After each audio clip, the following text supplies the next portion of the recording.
Welcome to the exhibition called Out of Context. My name is Vladimir Belagolovsky. I'm a curator and producer of this show for WAF Miami 2025. We are presenting here 7 projects from 7 different countries by 7 individual architects. They are from Armenia, Bangladesh, China, Finland, Poland, Switzerland, and Vietnam. All the projects are very, very different. I selected architects based on their individual ideas. Here, there's a train station in Cox's Bazar in Bangladesh. It's about 300 kilometers south of Dhaka. This project was designed as, we can say, the first iconic infrastructural project in the history of Bangladesh. It was opened a couple of years ago. The architect was inspired by seashell, which is a symbol of this tourist attraction city. What I like about, for example, this particular project is that everybody is expecting architects from various regions, such as in Southeast Asia, to be regional, to work with regional materials. But the architect, Mohammed Foyez Ullah, he is disagreeing with that. He doesn't want to follow any kind of expectations. He wants to be modernist. He's inspired by Western architect who's very popular in Bangladesh, Louis Khan. He, when he was a student, witnessed the construction of Bangladesh parliament, and he is really forward-looking architect, looking for modernist ideas and trying to express the latest technology. If we walk around this wall, you will see another very different project from a similar region in Vietnam, and here the attitude of the architect is completely different. He was trained in a local school following modernist traditions, but when he started his office after graduation, he was not very happy about following modernist dogmas, and so he said it's kind of, he felt like a take, and so he went back to studying, working for another well-known architect in Vietnam, who is Vo Tran Nghia, and he rediscovered the roots of the place. And his work is very regional, and he's working with reclaimed wood. He's getting this wood from lots of demolitions. He's from Hue City in Vietnam, in central Vietnam, and he is really focused on how to connect architecture and nature. Here, there is an architect, Fawad Kazi from Switzerland. He's based in Zurich. He did a major renovation and extension of a hospital in St. Gallen, eastern Switzerland. He wants to alleviate a sense of fear in hospitals, so he was inspired by a hotel lobby, and he worked with natural materials to make everyone quite warm and comfortable. And he did all the details in this project down to the design of a door handle. So it's a huge project, $800 million project, but with a lot of attention on every detail. If you look up here, I interviewed all the architects who participated in the exhibition. In this show, you can follow all of these interviews. We talked about their inspirations. If you look up, you will see many of the quotes from our interviews, and these are actually wonderful quotes that I hope the visitors of the show will be inspired by. And here we have a project from China. It's in Chengdu, China, in Sichuan province. It's Panda Pavilions in a major research institution called the Panda Base on the outskirts of Chengdu. The architect is Pin Jian. He won a competition for this project. It's designed in a form of 4 ring-like pavilions. They are interconnected to really take advantage of typography and provide unusual, uncommon views of how pandas behave.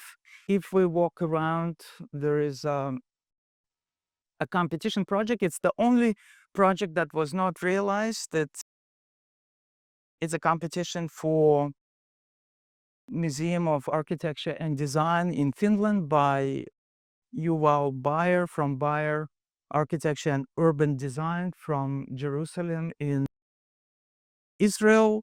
This was a very popular competition last year that Bayer didn't win. He was not selected into 5 finalists, but he told me during the interviews that he felt like a winner pretty much because he had an opportunity to express his ideas, and he really wanted to design a very iconic project. He was inspired by such architects as Sana, by such works of art as mirror sculptures by Anish Kapoor, by glassware by our Alta Finnish architect. And here you can see this project right here, very much undefined, kind of shapeless, transparent, celebrating such qualities as transparency, very vibrant project that really is transformed by what's around it.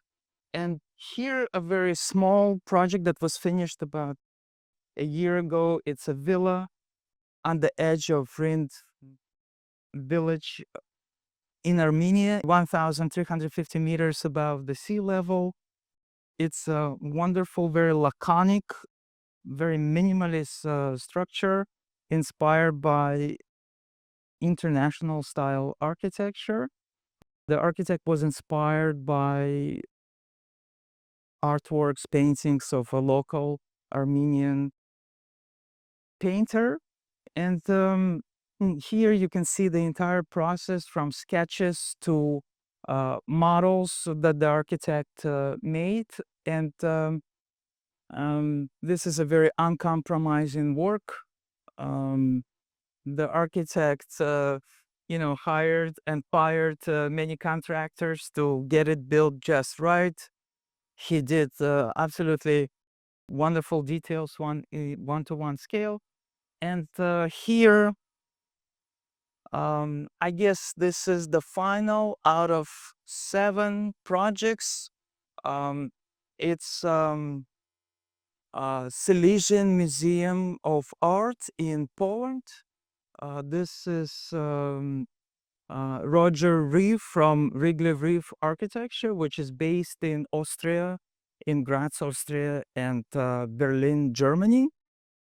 This is a very unusual scheme. The museum was built on the side of a former coal mine, which Katowice is famous for. There were 3 coal mines where a lot of the people in Katowice work. So he said people are accustomed to work underground, so why not put culture underground? And so the entire proposal was to put the museum underground and to leave the ground open for a city park. This is a very popular project. It was finished quite a while ago, about 10 years, but certain parts are still being edited and restored. And it's a very unusual project, but it fits right in to the culture of the city. There is a wonderful circulation inside. It's a double helix ramp, which is inspired by the famous Penguin Pavilion in London Zoo by Lebedkin. And the museum learned how to use it in many different interesting ways. They use it as a catwalk for fashion shows, and it's a very interactive, very engaging piece. And again, I want to maybe bring your attention to the quotes. Apart from these quotes, here by participating architects. There are a number of quotes from interviews that I conducted with many different architects, and I hope people will come to this exhibition to learn from architects directly. They will be inspired by their ideas and take them further. All of these quotes are taken apart, taken out of context, and the idea is to use them as a kind of pedagogical tool to provoke more questioning and more ideas to bounce around and produce more meanings, more layers, more questioning.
Well, we try to achieve an architecture which is open for utilization now and in the future. And we say we cannot figure out and say what the future will be like, but it has to be like a kind of frame or like a structure.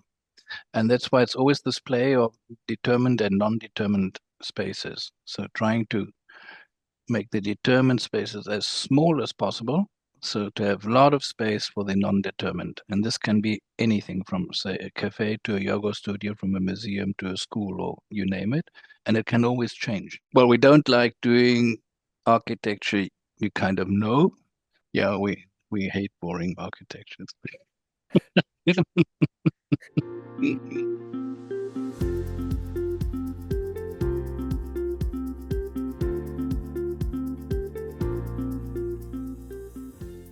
This station questions, challenges the very idea of regionalism or critical regionalism.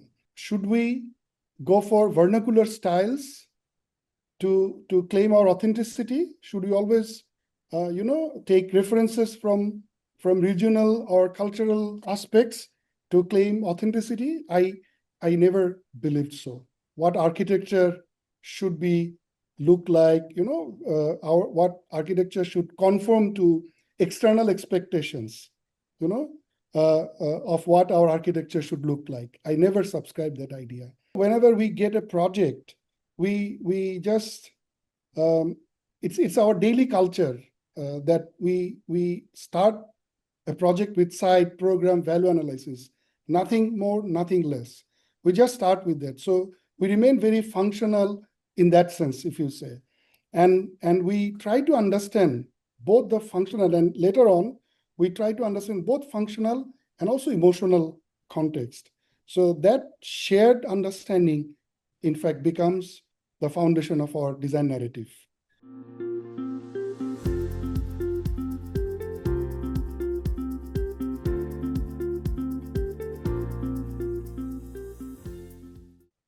I think the first statement you said, that it's between imagination and reality. I think for me, every idea that comes to the world in your mind is so beautiful, abstract, and then you try to download it and make a reality out of it. And it's never what it should have been. It's never. Everybody would tell you that this is like the basic human condition. You have very, very big dreams, and then when you realize them, they're not exactly what it is. I think even the Greeks said that about art, that it's an imitation, it's not the real thing. The philosophy is the real thing.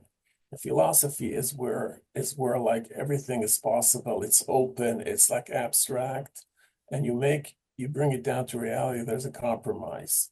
And the challenge is basically not to collapse to reality. If you collapse to reality, you lose the architecture. So that's why I say always the theoretical site is also between imagination and reality, every site. When I teach architecture, main effort is to make the students not give up and lose their idea, not to destroy it. It's so easy to destroy a good idea. It's like all these difficulties in reality, it's always, there's a client, there's a site, there is this, money, but you have to really stick to what is important and not lose it. This is, when you don't lose it, you have architecture.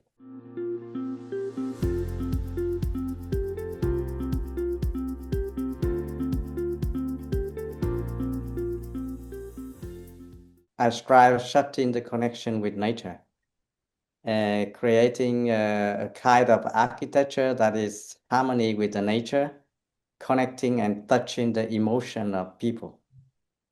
It's what I tried. When I study at the university, there is a big influence from the modern architecture of the Westerns.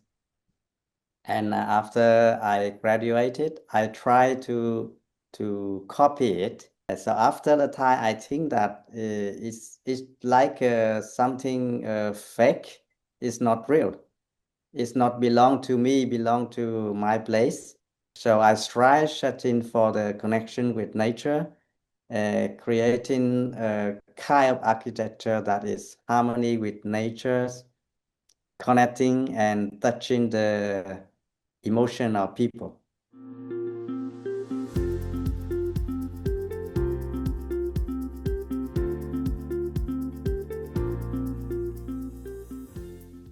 In our practice, I think we try to adopt a holistic approach to architecture, landscape, and urbanism. In my studio, it's very interesting, the design solutions that sensitive to the context and the surrounding environments. For the most part, I think we're interested in the creation of a unique spatial experience, especially with a strong focus on the quality of public space, connectivity, etc. So for many of our projects, we try to find ways to connect architecture and nature.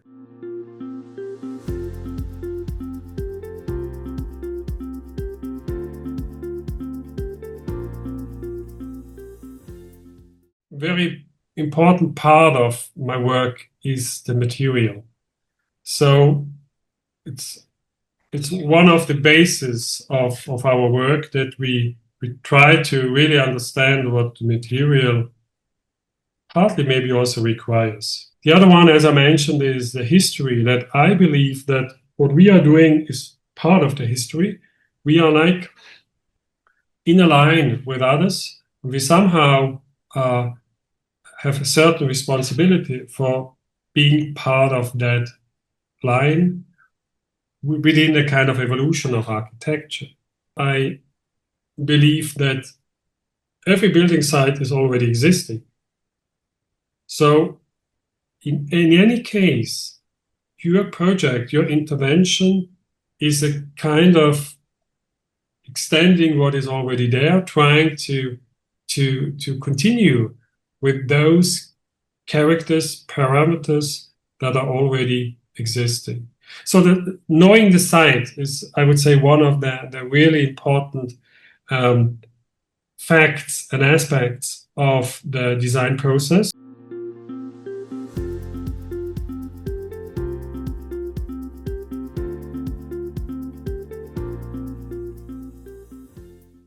if we talk about the kind of architecture I want to get, I do not have a recipe for that. Every location comes with its own specifics. I approach this question anew every time. Sometimes it seems that I'm powerless because I do not even understand how to proceed from there. Every location, every environment, every client comes up with their own issues, and there has to be a new approach. But there is one line that connects it everything. Maybe that's called a handwriting. I'll have to reiterate. I strive towards laconism in my architecture. I clean up, I polish and hone to arrive at simple, clean forms and volumes. And I lose textures in interpretation, lining, plaster, rock interpretation. These are very important attributes for me. The notion of a wall matters for me. After all, buildings are made of walls. And the wall in and of itself is an interesting subject. It's texture, it's masonry, it's a plane.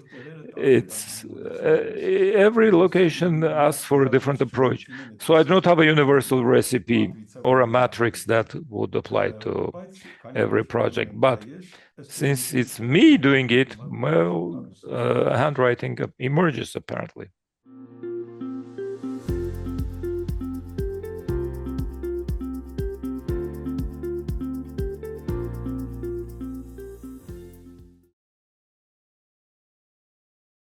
So what is it about architecture that makes it architecture as opposed to simply a mechanism for solving some societal issue of the current generation? And that sort of investigation, I suppose, is not popular now because it's not necessarily automatically going to win you work, is it? Well, thank you so much for this introduction. I want to thank Paul for inviting this exhibition to WAF Miami 2025. In fact, we had a conversation when we just started discussing this idea, and when I talked about this project, I kept saying that it's kind of out of context, everybody is misaligned, but also it's out of context of the current moment in architecture. And he said, well, if it's out of context, let's call it out of context exhibition. I would say it's a kind of critique of the current moment. It's a moment of a lot of alignment. We kind of know what kind of architecture is good and how to make a good building. There are all of these criteria. I want to shake that knowledge. I really want to focus on discovering something new. Every time I want to discover very different attitudes in this process of designing projects. And so I invited 7 different architects here who are presenting work which is bold, original, personal, opinionated. And so I want to tell you a little bit about, this architects. I will dive into their projects. I will describe them very, very briefly. I would like to welcome you to this exhibition. If you still haven't seen it, please try to explore it, learn about these 7 architects that we are presenting, but also try to ask yourself these questions. I want to leave you with 4 of my questions to architects, but also to you. Whether you look for inspiration, you don't have to answer right now, but I think you have to think about it all the time. What kind of architecture brings you joy? I always ask this question. How do you see the role of an architect? Why does architecture matter?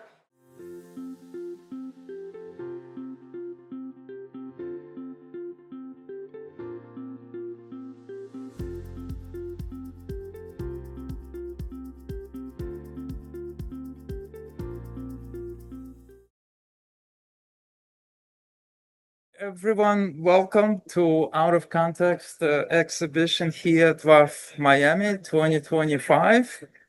We are starting the first roundtable discussion. We have three participants right here. Start with the question of authenticity, cultural relevance, climatic concerns of a specific place.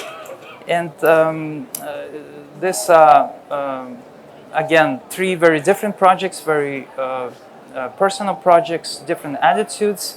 But I want you to start with touching on how your projects relate to their respective sites. How did you address specifically the site?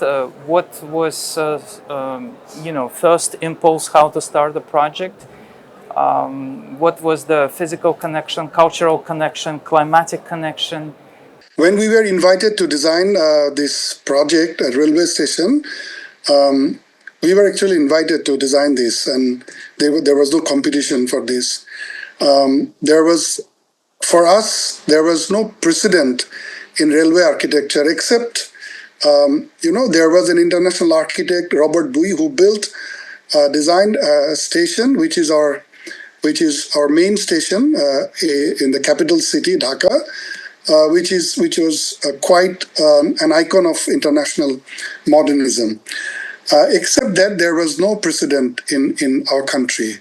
So we had to really study international precedents and take some inspiration from wherever we could really find. And Railway, when approached us, invited us for designing this station, they also came up with some idea that why don't we imitate something that is found in Cox's Bazar, like marine life, clamshells and marine aquatic lives. So, and then I had to be very, very polite and diplomatic to convince them that such a mimicry would reduce our architecture just to a sculpture. It was pretty apparent to me at the beginning, I'm out of context. The only context I had is a series of service roads. It was a survival thing, how to survive in that site. It's almost like flow, that idea of flow, that it was like a amorphous shape, translucent, reflective, sometimes translucent, and like it's reflecting the environment on it, and it becomes part of the environment and it changes with the environment. And that's what I felt when I came to Helsinki. There's a 19th century city.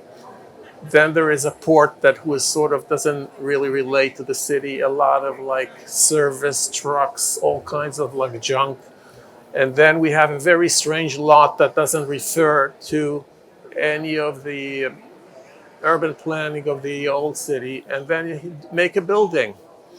And the first thing I felt is that it's out of context. It's out of context. And then I wanted to design something that actually is not a monument. It's like something that is just absorbs what's around it. Absorbs what's around it and sort of projects it out again to the city in that kind of a dialogue. So it's almost like that was the intent. I think it was 2009 I saw the Sana Pavilion in London in the Serpentine Gallery, and it really changed my mind. I felt it's an evolution of architecture. It's really another stage.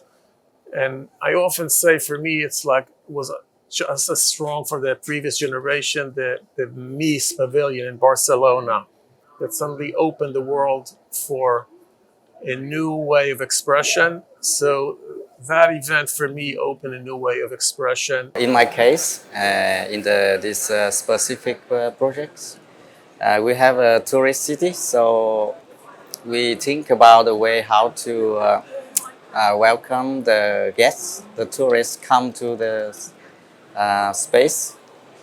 So we think about something local. We study about the cultures and lifestyle of the city, the history or something. We enhancing the relationship between the people. if we tried with common or popular materials with the modernist style, I think it's very normal for the tourists because maybe their home is better or their places is better than us. So what they looking for when they come to the city is something different, something local. So I think about the wood because the wood is, I think, is cozy and is suitable for this kind of the spaces like staying. But the new one is very, costly.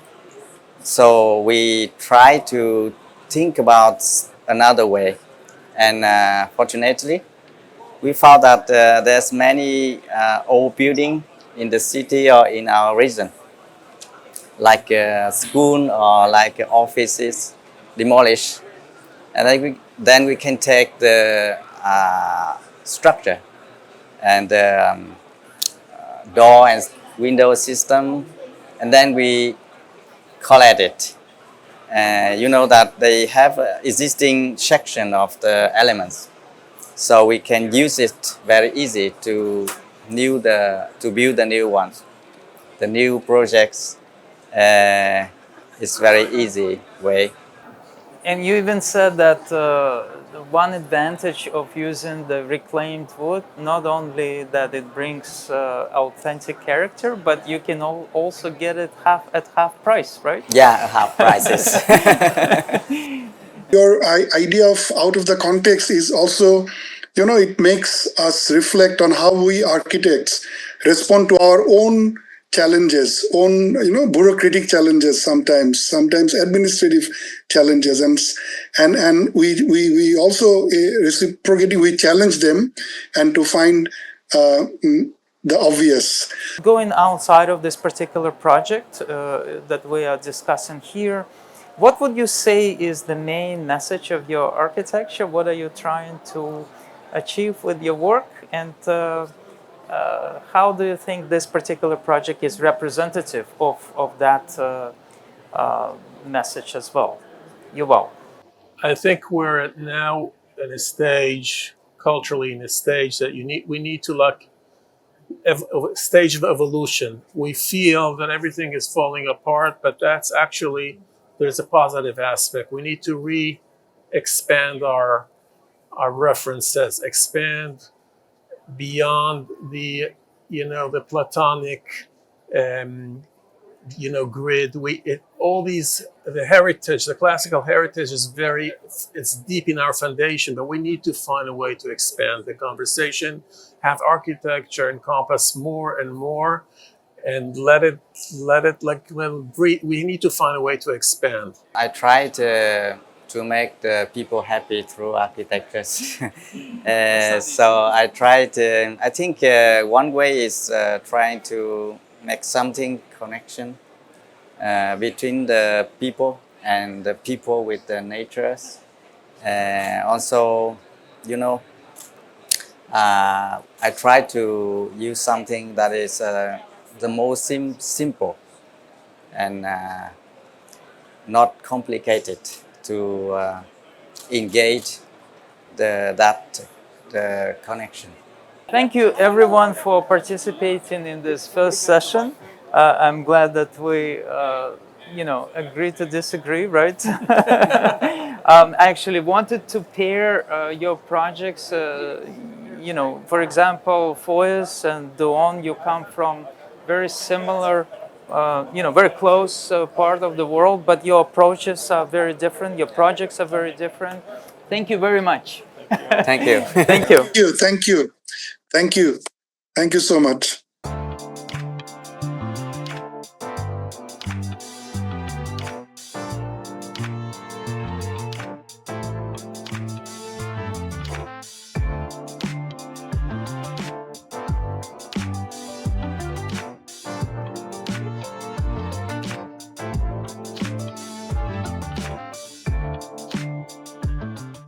Welcome to the second session of the Roundtable discussions of our exhibition, Out of Context. So we have two firms right now, two projects represented by three architects. Two of these projects couldn't be more different from each other. One is a villa for a family in the mountainous region, outside of big cities, and the second one is panda pavilions on the outskirts of a major city in China, Chengdu. But nevertheless, there is a relationship, I think, and that's the relationship to topography, to nature. The Panda Pavilion actually is a very unique project for us because most of our projects deal with the urban environments. In this Panda Pavilion project, I think the base itself combines the scientific research, panda breeding, and together with the sort of public education and sort of environmental tourism. So the site itself is very hilly. So I think what we have to do is really try to see this opportunity to engage the building form with the natural surrounding, so it really becomes one. And also, we have this very idea of sort of create a minimal impact, sort of sustainable development by minimize the sort of alteration to the contour of the site. We use this sort of a four circular open courtyard configuration. I think one of the main reasons is that by doing so, you actually give us flexibility to adjust the building form to fit in the topography very easily. So it merge into like one. The designs are quite divergent, mine and my colleagues. The villa we designed is far from any settlement in a beautiful alpine spot, extremely picturesque. It was very difficult to make up one's mind about that mountainous area, designing a structure without having a departure point other than nature.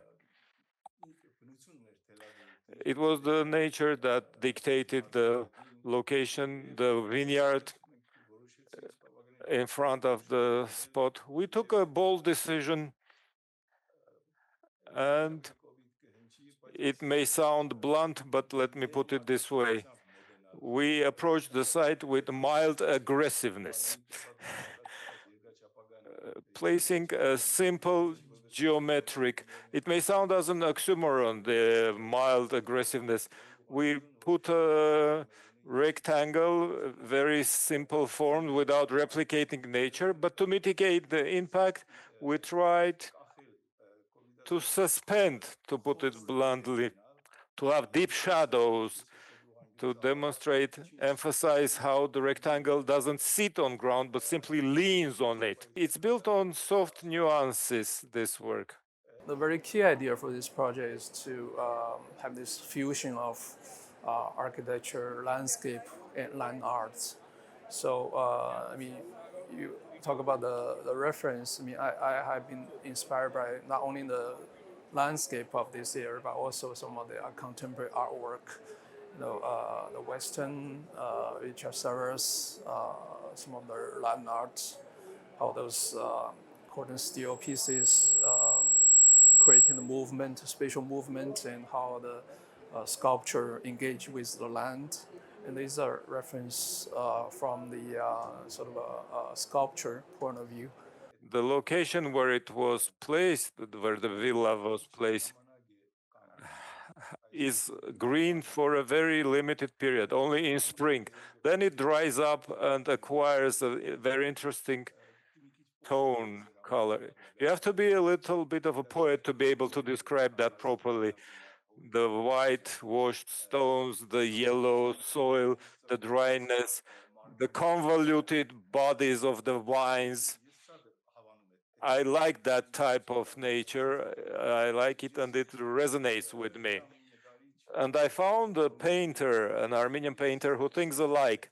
I saw my vision in his paintings. His name is Hakopian. I like him very much. Apart from landscapes, naturescapes, he has very good urban scapes as well. He pictures great architecture as well, urban landscapes. So if you have the time, I recommend you to browse through his work. So that reinforced my point of view towards the nature, and it resonated inside me. That was a kind of vision that inspired me in designing this low-scale, shadowy, calm building, not on the summit, but on the slope of the hill.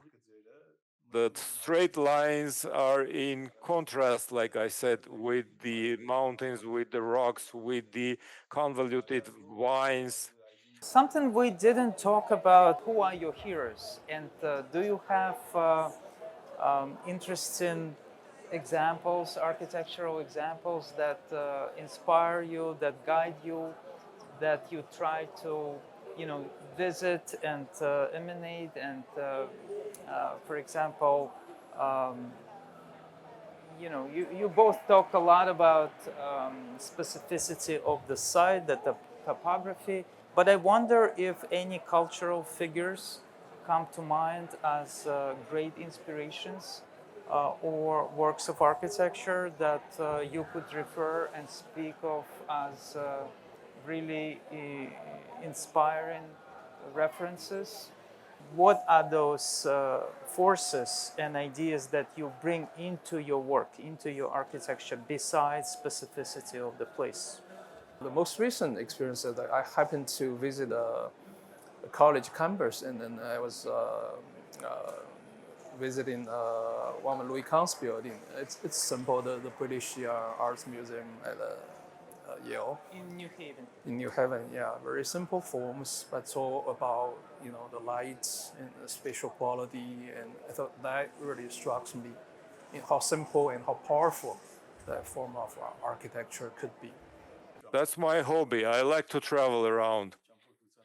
In particular, during my travels, I try to locate structures that are of interest or even try to gain access to my favorite authors, architects. There was a time when I was greatly inspired by, although it's not, I'm completely dissimilar and I'm not striving to him, Aldo Rossi. I think he is my teacher, and I looked out for his buildings throughout the world and I studied them. So I've had such encounters. I've seen stuff in Berlin. In Portugal, I looked for villas by Caesar. I draw energy and vibes, and it's really inspiring me. I also like very much technical masterpieces.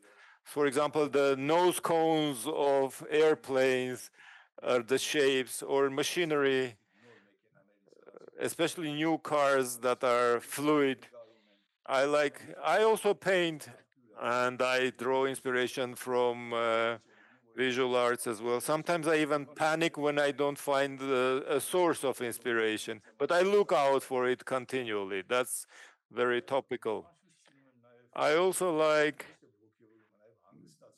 the calming effect of nature. So I sometimes look for solitude. I like those states, remaining alone in a small town, watching little episodes. Sometimes I do sketches when I walk around unfamiliar places. That's an inspiration. What we also trying to achieve with this Panda Pavilion is that we trying to create this poetic relationship between the building and land. I think architecture can go beyond the sort of programmatics and the usual norms to have a certain sort of a lyricism in it. To me personally, there are three types of clients. It is the person who orders the project, it's the person that later uses the project, and it's the person that passes by the project. and all of these people are impacted by it. So we feel a responsibility toward all of them. And in the case of the Rind Villa, like the first two types of the clients were combined, which should have made it easier, but it also complicated the work because you had to adapt both the design process and the end result, and to succeed in achieving everything as it was designed.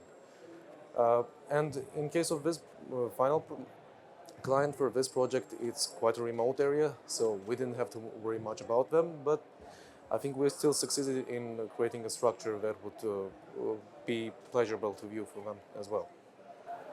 Thank you. My objectives are somewhat divergent. From work to another work, from one structure to another, the objectives differ. Of course, it matters for me what will be the end results, but the road that I traverse is no less important. I pursue an idea and I try to implement it in various structures until it's exhausted and it gets out of me, which is why the road matters. And there are, of course, some principles and criteria that I do not divert from. I do not want to. It's always important for me to see what I do augmenting the environment, whether it's an old structure. Both have to resonate with each other, the old and the new, complementing rather than contradicting each other. That's more or less the principles. Let me reiterate, I'm more preoccupied with the road because the objectives are different every time. The road is what matters. Thank you everyone for participating in this session, sharing your ideas and expressing your sides of how these projects were achieved. I really appreciate your participation. Thank you. Thank you, Garegin.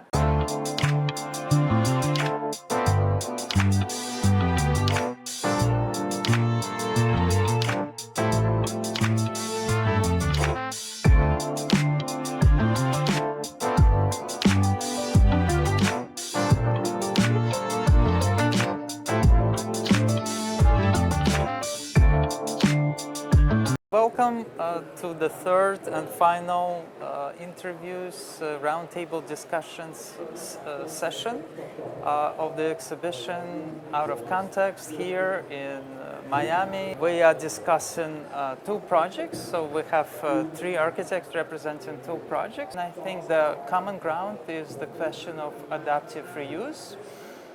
Because both projects have prehistory. In your case, it's a 100-year-old, a century-old institution, campus-like hospital with many pre-existing buildings. Some of them had to be demolished, some refurbished, and then you are adding a whole series of new buildings. And in your case, it used to be a coal mine, which is, Katowice is very known for coal mines, and I understand that a lot of people work underground, which is very interesting, and that was the main idea why the museum is mostly underground. But nevertheless, there are many existing structures underground and above the ground. What was the main idea, and how to relate to what was there already? Because you didn't have to start from scratch, you had to relate to something that was there. What were some of the initial steps? Yeah, well, in my case, as you mentioned, Vladimir, the campus was already there for around 100 years. So it was a transformation of the existing situation and trying, of course, to invent new ideas and to add those ideas and to transform the whole into a new solution. Katowice is known, or was known, to be a mining town, or having 3 coal mines, not in use anymore. But so the everyday life, the working life, was always underground. And when going to this adaptive reuse, it's also the issue of a collective memory. Something which is in the mind of the people, inhabitants, and something new is kind of interwoven. And so it makes it to be easier to be perceived and accepted by the public. I think this is a very special moment, instead of just having something new and kind of demolishing the existing. Because there's always something existing, not only in physical, but also mentally, we know about that. So this, I think, is, for us in our work, very important. We developed a project in the office where we're sure we will not win, but we notice it is a good one. So maybe honorable mention or something like that. But we noticed by putting the museum underground, we could also generate a new public space on ground floor, which is the park. So actually you can buy two things for the price of one. And this maybe, I think, also convinced the jury finally. Because in political sense, it's difficult because there's no typical museum building which the mayor, the president can cut the ribbon and open. It doesn't exist. It looks like, say, a nursery, very abstract. There's actually, till now, only a very small sign right on the tower saying that it is something like a museum, but it's not written anywhere. It's still like that. Well kept secret. Facing a project like a hospital, it means that you have to deal with the notion of flexibility. So this is a quite important part of such a project, that it's going to be used and reused and transformed for a long time. It's a huge building mass. So the question is how to organize a huge building mass in such a context like St. Gallen. It's a middle-sized city in the eastern part of Switzerland. So we had the idea to define like a soccer zone, 3 stories, and then some high-rise, we say them high-rise towers. So the main treatment areas are placed in the soccer, and the parts for the patient rooms and the offices, they are concentrated more in the towers. And the 5th facade is a huge public park. So on the building itself we have a green space, which is quite important for the acceptance of such a project, and also, of course, of how people feel while being in the hospital. The museum is underground, so it goes down like 20 meters. There are 2 levels of exhibition spaces, and it's fun going down, but you also have to walk up again, right? And you shouldn't forget about that. And we didn't want to have any escalators in there because of the sound. It's too noisy. And so we had these ramps, and then actually the quote was the ramps of the penguin pond in London Zoo by Lubetkin, with the 2 ramps where the penguins walk up and they cannot meet, and they just see each other, and that's why they're on the ramp. And it's always fascinated for us. We actually also wanted to make a bridge in Graz with these ramps, and nobody can actually get to the other side, things like that. And so we've got these 2 ramps in the museum. They're very close to each other. You can go down, you can say hello, but you cannot cross. And you go further and you end up in the other part of the exhibition. So it's a little bit of fun, but also of communication. Before the museum was opened and was finished, and then there was, I think, a budget problem. They couldn't move in. So they used it for all kinds of events, concerts, and so on. But it was also used especially for a catwalk for fashion shows. It was incredible. So there was a lot of, the people of Katowice were in this museum before it was a museum. You don't know probably, but Fawad actually was a patient in this hospital many years ago as a teenager, way before he came into this project as an architect. As a young man at the age of, young boy, 14, I was playing football and the ball crushed my hand. Finally, I went to the hospital, to that one, the Cantonal Hospital in St. Gallen, the same one. And I had the hand, the arm treated. When we decided to take part in the competition, since then I had this idea that the hospital lobby should look like a hotel lobby. It's not just about waiting, it's about feeling comfortable, drinking a coffee, having a talk, listening to some music. So this kind of atmosphere I try to transfer to our hospital. Last year there was an open door day. So for one day the whole hospital was open to the public. And you were there? Yeah, there were about 10,000 people coming because it was a big event, and I was also walking with these people, and just incognito. I was part of of the visitors. Behind one of those columns. And I was really curious about what is the reaction of the people. And I've heard quite often what it looks like in a hotel. If I wanted to be treated, I want to be treated in this hospital. I think every question in architecture is interesting. Whatever a client wants, I think we make the very interesting project of it. I think for us it's important, maybe this is also something in common what we have with Farvad, that this multi-programming, and I think this is very multi-programming spaces, as Ocha told, of the different functions which happened already before the museum in Katowice was opened, and also the landscape of Katowice was, the landscape architecture, the surrounding is also very multi-purpose or programmed by the inhabitants, by themselves, without giving special functions to it. Coming back to this issue of the boringness, right? And I think it's also meant to be more the colloquial use of the word, because I like, in this context, I like, the quoting Solowit, who says, the cube is so interesting because it's uninteresting. And that's good somehow. You start thinking about it, maybe you could say it's boring, but boring different way, but it's interesting or not interesting, and you start working with it. So there are lots of parts which seemingly are like boring, but I think this was more meant in the colloquial sense. What is your intervention and doing with the place? So that's why I think it's the responsibility of us as architects to understand what is the context and what are we doing with the context while we are building. That's why the quote, the last one. Yeah. Out of context. Okay, great. Thank you so much. Yeah. Thank you for participating. Thank you. So this completes our 3 sessions of interviews and roundtable discussions. And after this, I will continue interviewing delegates, guests, and I will ask them about their goals in this course of architecture and what do they bring to the table.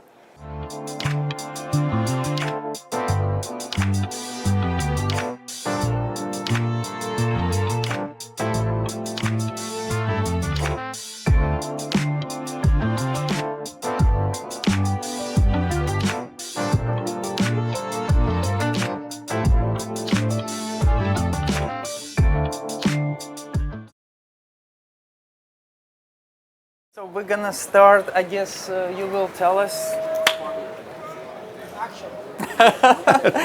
Okay, John, very good to see you here in Miami. Welcome to this exhibition, Out of Context. It's a show about the work of 7 architects coming from 7 different countries. Everybody presents a single project. The idea is that all of these projects are very, very different. They not only come from different regions, but they also have, they have different functions. They are done on different scales, out of different materials, and we kind of decode with the architects all of these projects, and I'm trying to trace what were the original ideas, what inspired these architects, and then we go beyond these projects and talk about the current moment of architecture and how their work fits into it. And so I ask a lot of questions. And I want to know different opinions, contradicting opinions. I want to know how to do good architecture and what are different ways of doing it, what are different attitudes. So welcome to this exhibition, and to start, I want you to introduce yourself. What do you do, and what do you do here at WAF? We need to be able to gracefully disagree. We have reduced or lost our ability to design from the heart. And when I talk to architects about this, they say we need the heart back. The most sustainable things in life are those things you will not throw away because you love them too much. That's a good. Logically, there's too much height. Emotionally, it's perfect. And put color. They put yellow and red and blue, and it was excitement. That's all it needed.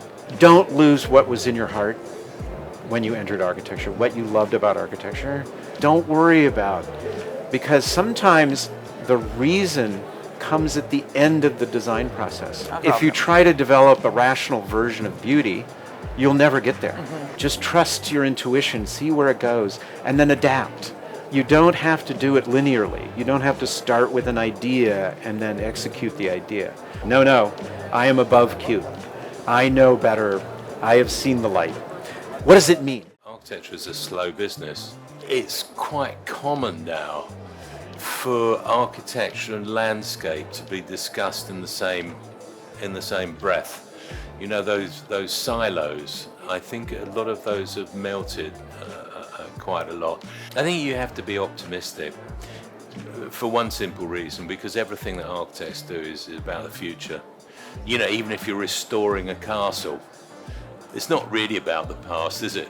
It's about people visiting that castle in the future. They come to World Architecture Festival in order to remind themselves why they fell in love with architecture in the first place. Yeah. Everybody says it's great, and you think, I'm bound to be disappointed. It has very thin facades, so the energy loss is quite substantial. But they are so beautiful. You were talking about quite an interesting profession. I mean, it's not like surgeons who basically, for good or ill, they'll complete everything they start. I think for really good projects, there's sort of moments in the architect's mind when something crystallizes. It's the sort of magic, the magic moment when everything becomes resolved. Or let's say you reach a point where you know everything can be resolved. It was a revelation, really. It was so good. Let's do something that looks like something. Yeah. In architecture, many architects are so busy saying, this is the thing. Sorry, this is a terrible generalization. I had to work at it. I was determined to communicate. A meandering and a glimpse and a hint. But I'm interested in these phenomena, the commonplace phenomena, the bland, the not so bland. I mean, I find Miami very bland. In fact, sometimes they fuck the context, this town needs cheering up. So then you invent your own context. And there was a dodgy bar on the site, which would be open till 3 a.m. I knew the site by going to the dodgy bar. So it's talking to the river, talking to the castle. It has its moments of context. To do something that works properly and also looks interesting and leaves some things unsaid until you discover them, that's much harder, much more interesting. And I'm speaking honestly, you know, and at my age you could say, if you don't like it, fuck off. You know? I think there's always going to be the need for the person who thinks outside the box. I see the role of an architect ideally as an inventor. Most of our projects are tied to a mission. All of our projects come with a porch. In our culture, there is too much light. Why is shadow only found in places like churches? And I'm very interested in the architecture of the thick, the slow, and the implicit. I really am interested in work that's more mass and volume than line and plane. There were a group of us wanted to go to some places that had not been bulldozed by Western society yet. I actually became a Bible salesman, working door to door for 5 summers to make the money. To be indigenous means that nothing goes to waste. I find architecture primarily situational. So that's why I don't like to have a methodology in that regard. I also not a big fan of theories because they tend to be exclusive. I like dissimilarity and variety, and I think of buildings as visages and as sort of animated characters, strangely enough. Susan Sontag said, we've accounted for almost everything in the creative process except for the arbitrary. The sculptor Noguchi used to say there's 2 ways to create. You can have an idea and make something, or you can make something and figure out what you made. I was doing this. I was just, I can't believe I'm seeing this. It's like maybe seeing a Roman ruin for the first time or something. We were in search for something authentic. For me, it's about keeping one eye open and one eye closed, right? And not becoming a true believer. How do you ennoble the prosaic, right? Could a water treatment plant be architecture? I don't know, wear less black. Don't be an asshole. Be accessible. I think in available, what's going on here is always a question we ask. You know, what's going on here? I started architecture without really loving architecture. I'm missing a lot of architects fighting again to make culture as relevant as it was before. Buildings should be more than that. They shouldn't just be these boxes that people disappear in. We're more divided than ever also as societies, as humans, as communities, as colleagues, and we need to be more united. What can a project do for the community? Because the community deserves best. Can we make buildings that make people feel good? It was spirituality and science. We had 4 albums out, we had videos in MTV. We love design, of course, but how can architecture be this tool for things that we're missing in society? I really understood the power of architecture and the beauty of responsible architecture compared to shitty architecture. I really believe in the power to real collaborations. If you have the capacity to be curious, but also with the wisdom of growing older, I think that's a beautiful combination. It has to be exciting, has to be thrilling, has to be... I love a little bit of misbehaved. Wow, finally somebody's talking my language. Nobody told us how much we can imagine. To me, it was like, it's a challenge, okay. Now, I think that we're in a moment that it's very important to not give away our power to imagine. There's a lot of formulaic responses these days to architecture. Keep on redefining what our playpen is, what our sandbox size is, and it keeps to be getting smaller and eroded. I went to school for 5 years, and then it took me 5 years to forget everything I learned. The projects that we do for entrepreneurial clients, right? And in order to break out of the norm, you need entrepreneurs. The pure design, as we're taught in school, is a very small fraction of the work that goes into any building. We never got into architecture to get a job. Some people call it passion. For me, it is sort of, it's almost like solving a puzzle. The way you have to think, couldn't get in. So we jumped the fence. That experience in itself was surreal. Like, the beautiful thing that I find empowering and encouraging and inspiring is the fact that you started generally with nothing.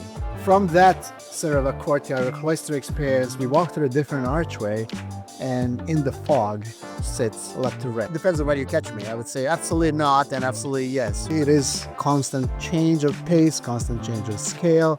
It doesn't really matter what the brief is. It doesn't, and of course it does. It doesn't really matter what the client wants. Of course it does, right? The best idea wins. The good architecture is not about solutions. It's about defining the problems. You might like that. I might like this. Who wins, right? No idea. No idea. I'm not even sure I'm interesting. So therefore, no.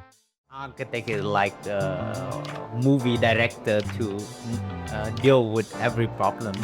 So it should be last long life. That is the basic requirement. And secondly, I think the space quality. And the thirdly is how it contributes to the community. In Vietnam, we have really special condition like lacking of greenery, like in Ho Chi Minh City or Hanoi, and really big city with really crowded city, high density, and pollution does inspire me to create architecture to help to reduce the carbon footprints. They try to build fast, to build low cost. Suddenly, the architecture become like look similar everywhere. The most important technique we should learn is to meditate or to be mindful. I had been meditating for many years, so that's why we do a little bit different from others. Just being quiet and then keep quiet, the mind quiet and empty, then the idea automatically come out. You not only see by eyes, but close the eye can feel by skin or by heart, or being there you feel calm. Architecture is art, yeah, for sure, yeah. And also very technical. I haven't started yet. I'm now 49 years old. I think next year will be the starting point. Architecture is, of course, it is art. I don't know if it's a way to be good or bad architect, but it's a way to be honest. I think drawing is a way of thinking. You create the dialogue between you and the history. That is the most important role of architecture. I know that one of the biggest themes in my drawings is the contrast between contemporary and past. Many of people say, God, it is ugly, and many of people say, oh, it could be nice, and this new layer together with old buildings makes something very, very interesting, very sharp. I think drawing is like a muscles of your mind, and I think with the drawing you create your ideas, you continue your ideas, you create ideas while you draw, without mind, even by drawing you create your ideas. Then you see this wonderful Art Deco columns with the balls like a capitals. Also I know. I think for 200 years nobody could imagine these. Even Boulez, drawn architecture is a piece of art. Architectural drawing is an end piece of art. So we have to find another way. There will be a kind of paradigm shifting, because AI will be bringing some new potentials to the profession. The role of architecture is becoming more important. So it's not only a profession to somehow designing buildings, but it becomes a profession of sharing the ideas and creating a kind of a critical platform. In every generation, people think that the world is in crisis. There is no only one way to look at architecture or the architectural qualities. Nature should be the biggest part of architecture. The inspiration can come from the nature itself, from the place itself, from the place that the building or the project will be. Sometimes some political issues can inspire you. Sometimes the power of light, which is existing in the site at the site, can give you some inspiration. We're trying to be somehow sincere, and we take all the projects as the most important project in the world. I was kind of paralyzed. I mean, I said, what kind of a building it is? My main role is still designing buildings. You can get all the checklists for sustainability and all that kind of thing. It doesn't give you a memorable, great piece of architecture. The best buildings are buildings that tell a story about what their purpose is, maybe tell a story about the client and how the building came to be on their part. But it's about weaving a story that then creates the architecture. This building is kind of expressing the possibility of the future of air travel. I think challenging the client, keep searching. It's a continuous learning process. That's the great thing about architecture. Oh yes, definitely, yeah. It's from architecture. So it should be Arch Daily, but it's Arc Daily because it comes from architecture. Arc Daily. I was studying architecture, but at the same time, as a hobby, I was a tech blogger. I remember I was working to save money when I was a student to buy one book per year, maybe two. If architects had access to better information and could do maybe a slightly better building, we are going to have by scale a better built environment. And it will show you little snippets of their content, because why would they put their content online for free? Many people don't even know where Chile is. These two Latin guys coming with a camera to do a video interview. In that time, it was not so common. The internet is much more efficient than magazines. And we saw the world collapsing. The world is in crisis. Many of our systems were too static. And of course, today the economy is like a bit unstable. Architecture is hyper-local, but you need to have this perspective to see what's happening and to understand it. To me, one of the most influential architects of this decade is Evan Sharp. Evan Sharp is an architect from Colombia and is one of the founders of Pinterest. He took the tools of the architect to the mainstream. So I keep wondering, is this kind of the disruption that will pose a risk to architects in another scale? Or is this the alert for us architects to say, we need to maybe focus into what people actually want? People with a fresh eye and less questions can do much more. Now I wonder, what is the next architectural phenomena going to happen? I went to see the Canary Wharf station, And I just found that as a very inspiring building. And, you know, that building is it's just a perfect infrastructure project that, you know, just the way the light comes in and how the structure is very rational but very expressive. And I said, this is where I want to work. Our designs are never final. Even during construction, we've changed projects. You know, Norman got his pencil and he started changing things and correcting things and making suggestions. The identity is the concept of performance. Sometimes you have young people and they sort of shine and they hang up a sketch. And, you know, if we see something wonderful in that sketch and that idea is, you know, it comes into the fold of the discussions. Foster and Partners are almost like a school of architecture. You don't come knowing the solution, but that the solution comes from dialogue, from being humble and from researching and interrogating and challenging ourselves continuously. I find it's quite inspiring in the quest he has to, you know, create beauty and quality and buildings that perform. Every project we start, we try to start as a blank page. So what was the guiding path, the unifying concept, the why you joined all these 7? What I was trying to do is to show very different attitudes of architecture. In a way, it's a critique of what our current moment represents in the profession. There is a particular way of doing architecture. Everybody says that it's very diverse and very, you know, all the opportunities you can explore, which I don't find true. I think architecture has become very prescriptive, very predictable. We know how to make a good building, so there is a certain bucket list that everybody goes through to, you know, to execute all the points. You know, it has to be, you have to use ecological materials, you have to perform certain sustainable you know, features. You know, a lot of architects prefer doing adaptive reuse. You know, nature is integrated into the work of architecture.